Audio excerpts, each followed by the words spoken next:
اسلام آباد کے sector E11 میں 13 سالہ گھریلو ملازم بچے کی پھندہ لگی لاش ملی ہے۔ رفاقت 2 ماہ قبل E11 میں ایک گھر میں بطور ملازم آیا تھا۔ مزید جانیں گے ڈان نیوز کے نمائندے طاہر نصیر سے۔ طاہر بتائیے۔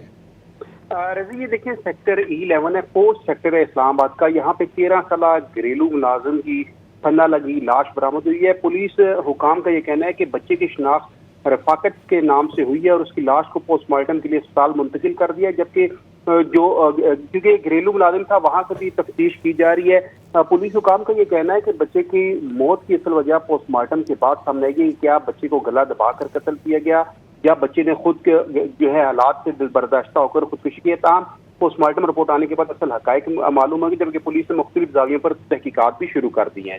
بہت شکریہ طاہر نصیر ان تفصیلات کے لیے۔